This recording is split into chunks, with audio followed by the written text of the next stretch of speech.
There are moments in life when you can look right into the depths of the human experience. This morning I'd like to talk about two. And the first is that moment when you're looking into a child's face and they're happy and they're joyous and they're smiling and they're expectant and hopeful and they're certain of goodness. And just like that, their face crumbles like an avalanche.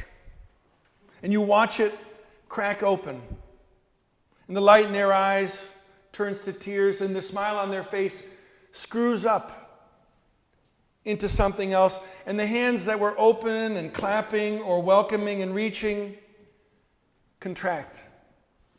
It's that moment when a child experiences an injury, rejection, embarrassment, disappointment, condemnation, insult, or even a physical hurt. Now, if the child's in a healthy place, they run to their parent and climb into their lap.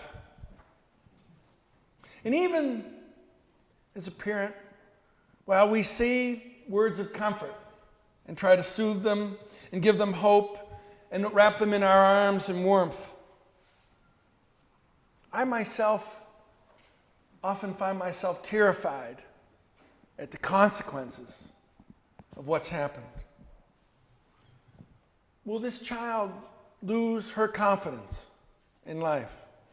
Will what has been so good up to this point be able to be again, or is it just going to be worse? And as parents, we find ourselves both heartbroken and angry. And I think that's because we know what situations like that have done to us. And we don't want it to happen to our child. And yet, as time goes on, we watch. We watch for the consequences of that pain. We see, is their world shrinking? Are they categorizing life into good and bad, safe and unsafe? Are they self-categorizing? I don't like this, I can't do that. I'm not okay, or at least I'm not okay as I'd like to be. Or I'm not okay as I need to be to feel truly okay about myself. Or I'd be okay if I just had this or that, or was better at this or that, I had more of this or that, or I was just essentially different in some way. And I think that in that moment of implosion, when you watch that child's look change from joy to sadness, we see the naked truth about the vulnerability of being a human being. The truth is that we are all so easily wounded by life. We all are wounded by life, and we know we are yet to be wounded more by life. And if we're really curious or self-aware, we also know the consequences of what that has done to us. The walls we've put up against life, the resentment we feel at the injury, or the resentment we feel at people telling us to stop being a baby, don't cry, don't be angry, or a simmering anger at the injustice of what has happened, or anxiety and fear that this pain is not a one-off, but it's our destiny. You see, it sticks with us because pain is embarrassing. Children can be great But they also laugh when other kids are in pain. Or when they know that they have the upper hand on someone else. The kid who's injured sees it. And so we're trained by life to quickly take that pain and stick it in our pocketbook or in our pocket like a used handkerchief so that no one will see what happened to us. And as we grow up, we go through life closed off, a prickly pear, fearful or anxious, uncertain or angry. But there's another moment in life where we look right into the depths of the human experience. And it's equally heartbreaking, and it's equally terrifying when you think about the consequences, where you think to yourself in this moment, how did it ever get to this? And that's the person on their deathbed who says to their pastor, for example, in the quiet that's only growing, I wish I had said I was sorry. I wish I had told my son or my sister or my once upon a time best friend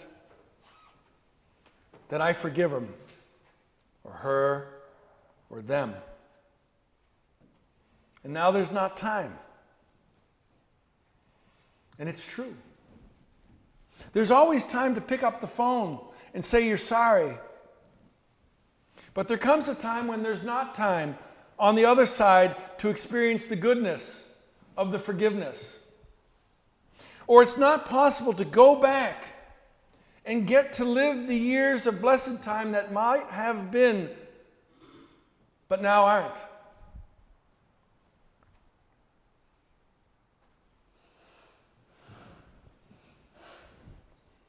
The truth is, living unforgiving or unforgiven, we are as vulnerable as that man lying on the bed whose friends had to carry him into Jesus' presence.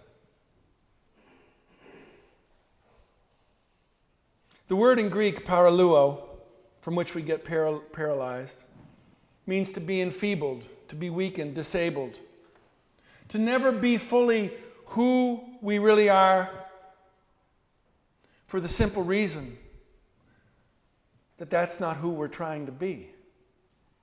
Let me repeat that. We never become who we really are because that's not who we're trying to be, because the world has told us that's not who we really ought to be. We go through our lives trying to be someone else. The Bible uses the word stuck in our sins. And unfortunately, most of us have a very evolved concept of sin. We have a childish one where it's the bad things we do. But in its essence, sin means feeling separate from God and God's goodness.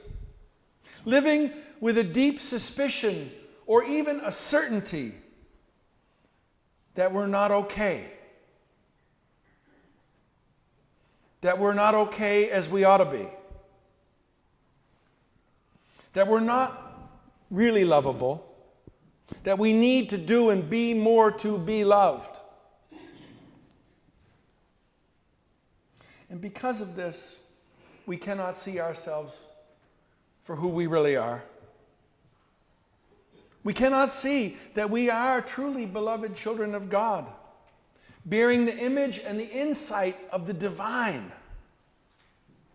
And because of that, we don't see life as it really is, and we cannot see others as they really are. And we refuse to see each new moment as a new moment, but rather as reliving what happened in the past, all because we're unable to forgive. My friends, forgiveness is the great work of our lives. Because within each of us is always that wounded child and that person on their deathbed